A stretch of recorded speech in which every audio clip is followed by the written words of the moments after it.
Hello दोस्तों। तो आज हम सीखने वाले हैं introduction to graph theory. SPPU examination में हमें ग्राफ और उसके ग्राफ के ऊपर बहुत सारे क्वेश्चंस आते हैं। जैसे कि क्वेश्चन आता है कि what is graph and explain its types. तो बेसिकली हम आज हमारे वीडियो में यही देखने वाले हैं कि ग्राफ क्या है और उसके अलग अलग वेरियस टाइप्स कौन कौन से हैं विथ उसके एग्जांपल्स। तो ग्राफ क्या है? तो ग्राफ है हमारा collection of vertices and edges. मतलब कि वर्टाइसेस और एजेस का एक कलेक्शन जो कि एक साइकिल फॉर्म करता है, उसे हम क्या कहते हैं? ग्राफ कहते हैं। अब यहाँ पर हम वर्टाइसेस को वी से डिनोट करते हैं और एजेस को हम यहाँ पर ई से डिनोट करते हैं। फॉर एग्जांपल, अगर हमने एक ग्राफ लिया जहाँ पर हमने ग्राफ निकाला है, उसके वर्टाइसेस जो है तो V1, V2, V3, V4 ये उसके वर्टाइसेस हो गए, और E1, E2, E3, E4, E5 ये उसके क्या हो गए? एजेस हो गए। हम अनदर लैंग्वेज में ऐसा भी बोल सकते हैं कि it is the collection of points and lines, it's called as a graph. इसे हम क्या कहते हैं? ग्राफ्स कहते हैं।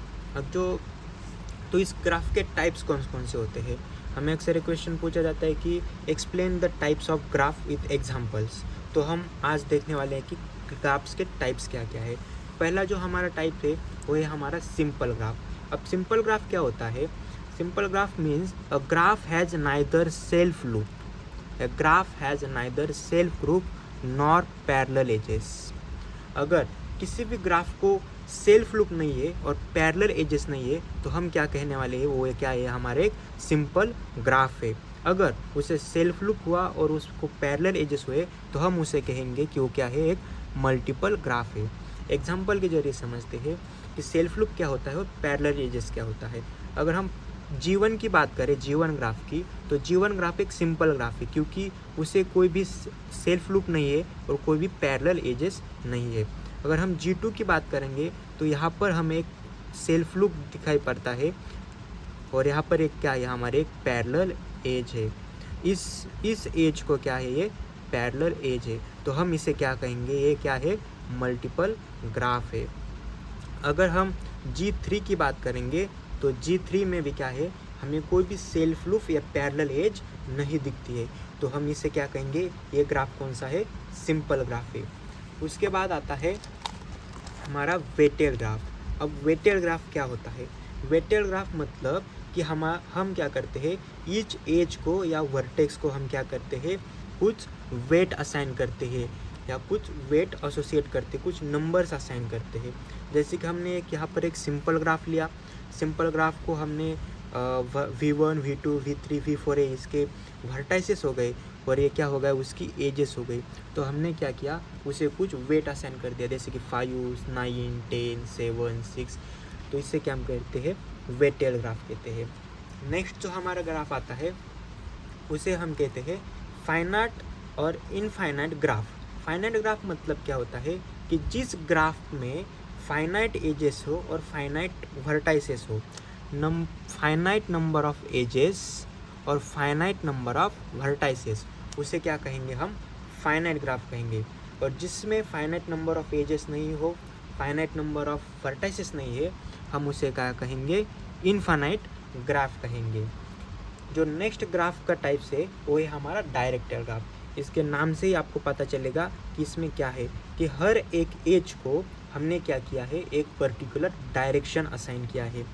Graph has a direction. प्रत्येक एज को क्या किया है? हमने डायरेक्शन दी है। तो उसे क्या कहेंगे हम?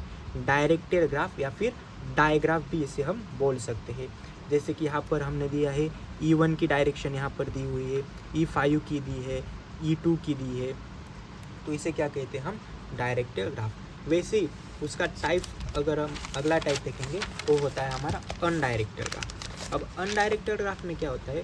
वैसे ही जैसे हम डायरेक्टेड ग्राफ में डायरेक्शन देते हैं तो अनडायरेक्टेड ग्राफ में हम क्या करते हैं? उसे डायरेक्शन नहीं देते हैं। तो ये क्या होता है? हमारा सिंपल ग्राफ होता है, उसे डायरेक्शन नहीं दी होती है। जैसे कि हम अगर एक ग्राफ देखेंगे, ये G1 ग्राफ अगर हम देखेंगे तो यहाँ पर हमें कोई भी एजेस को हमने डायरेक्शन यहाँ पर नहीं दी है। नेक्स्ट जो है वो सबसे इम्पोर्टेंट ग्राफ का टाइप है। कई बार कंप्लीट ग्राफ के ऊपर भी क्वेश्चन पूछा जा सकता है। कंप्लीट ग्राफ क्या होता है? कि हर वर्टाइसेस की जो डिग्री होती है वो हमें क्या होनी चाहिए, सेम होनी चाहिए। मतलब degree of each vertices is same. अब डिग्री क्या होती है, डिग्री मतलब अगर कोई भी वर्टाइसेस है, अगर हमारे पास एक ग्राफ है, मतलब यहाँ पर हमने V1, V2, V3, V4। अब डिग्री क्या है, अगर हम V1 की डिग्री निकालना चाहे तो डिग्री क्या होती है, डिग्री ऑफ V1 मतलब कि V1 से कितने एजेस कनेक्टेड है। अब V1 से E1 और E2 ये 2 एज कनेक्टेड है, तो V1 की डिग्री कितनी हो गई, 2 हो गई।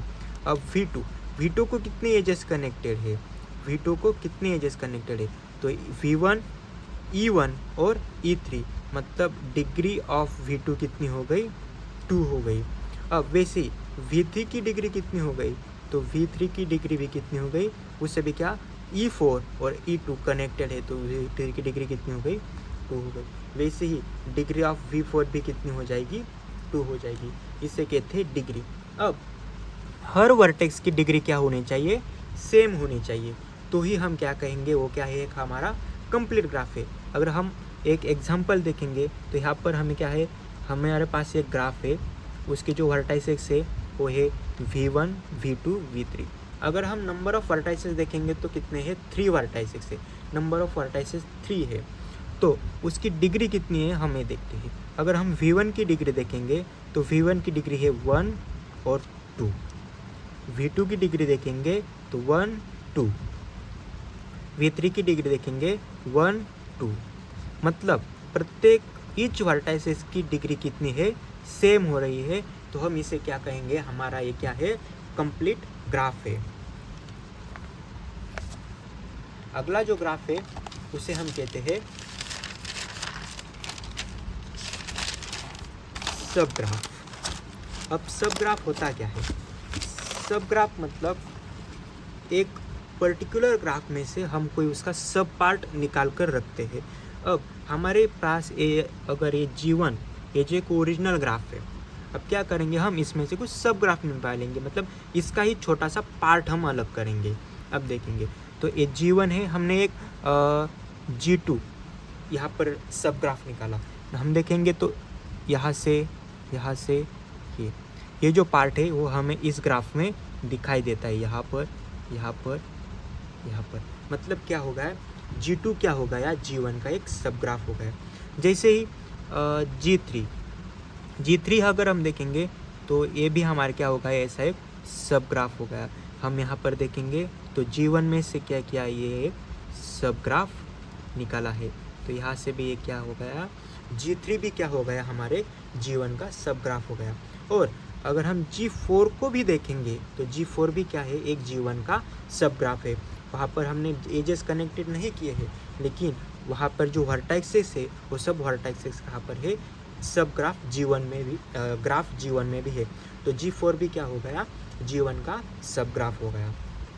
उसके बाद आता है स्पैनिंग सब ग्राफ। अब स्पैनिंग सब ग्राफ क्या होता है कि जब स्पैनिंग सब graph if it contain all vertices of G और ओरिजिनल ग्राफ। अगर हमारे ओरिजिनल ग्राफ है जिसके जो वर्टाइसेस है ABCD, ये हमारे वर्टाइसेस है, हम उससे ऐसा ग्राफ बनाएंगे स्पैनिंग सब ग्राफ कि जिसमें क्या होने चाहिए, सभी वर्टाइसेस कंटेंट्स होने चाहिए, इंक्लूड होने चाहिए। अगर हमने G से G डैश बनाया तो यहाँ पर देखिए A B C D, G के सभी वर्टाइसेस यहाँ पर क्या हो रहे हैं, आ रहे हैं, तो इसे हम क्या कहेंगे, स्पैनिंग सब ग्राफ कहेंगे।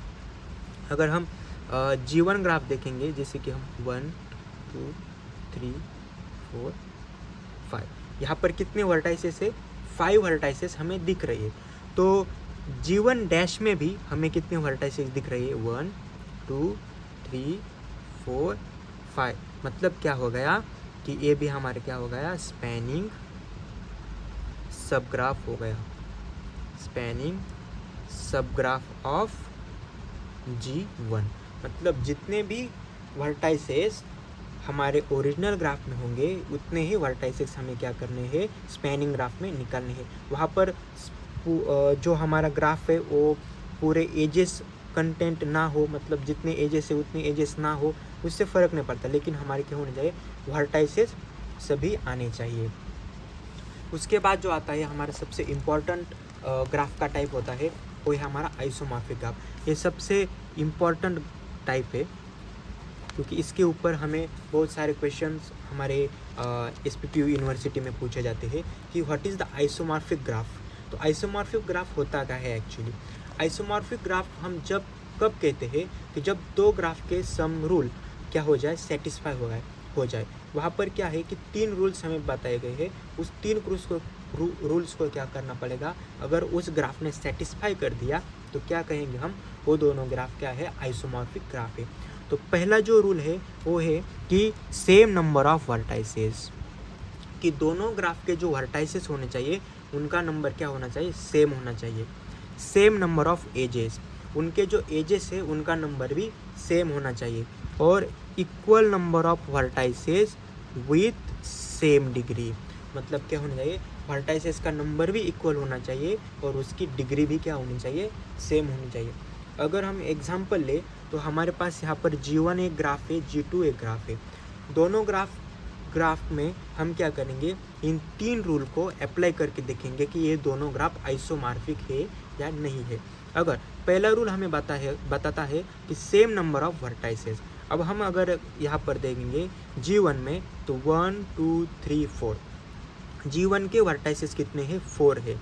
G2 में देखेंगे 1 2 3 4, G2 के वर्टाइसेस कितने हैं, 4 है। मतलब क्या हो गया, हमारा फर्स्ट रूल यहाँ पर सेटिस्फाई हो गया। सेकंड क्या है, सेम नंबर ऑफ एजेस। हम G1 की एजेस काउंट करते हैं 1 2 3 4, G1 में 4 एजेस है। G2 में 1 2 3 4, G2 में भी कितनी एजेस है, 4 एजेस है। मतलब सेम नंबर ऑफ एजेस यहाँ पर आ रही है। तो हमारा सेकंड रूल भी क्या होगा, यहाँ पर सेटिस्फाई हो गया। अब हमारा थर्ड रूल कहता है कि वहाँ पर equal number of vertices and each vertices की डिग्री क्या होनी चाहिए, सेम होनी चाहिए। अब हम देखेंगे तो यहाँ पर कितने वर्टाइसेस है, 1 2 3 4 है। तो यहाँ पर कितने हैं, 1 2 3 4 है, मतलब इक्वल नंबर ऑफ वर्टाइसेस है। अब हम देखेंगे हर वर्टाइसेस की डिग्री सेम है क्या। अगर हम देखेंगे 1 की डिग्री कितनी है, 1 2 है, कितनी है, 2 है। यहाँ पर ए की डिग्री कितनी है, 1 2 है। अब G1 में 2 की डिग्री देखेंगे तो कितनी है, 1 2। बी की डिग्री देखेंगे 1 2। यहाँ पर 3 की डिग्री देखेंगे 1 2, डिग्री मतलब कितने एजेस उसे कनेक्टेड है। यहाँ पर डी की डिग्री देखेंगे 1 और 2। 4 की डिग्री अगर देखेंगे 1 2, सी की डिग्री देखेंगे 1 2। मतलब यहाँ पर हर एक एजेस की डिग्री कितनी है, G1 में 2 है और G2 में भी कितनी है, 2 है। मतलब सेम नंबर ऑफ डिग्री भी वर्टाइसेस की आ रही है। तो मतलब हमारी थर्ड कंडीशन भी क्या हो गई, यहाँ पर सेटिस्फाई हो गई। तो हम क्या कहेंगे, it is the isomorphic graph. ये क्या है, दोनों आइसोमॉर्फिक ग्राफ है। तो ये हो गया हमारा ग्राफ और उसके टाइप्स। अब अगला जो कंटेंट है, अगला जो हमारा टॉपिक है वो है हमारा एडजेसेंसी मैट्रिक, एडजेसेंसी लीड्स, जो कि हम हमारे आने वाले अगले वीडियो में देखेंगे।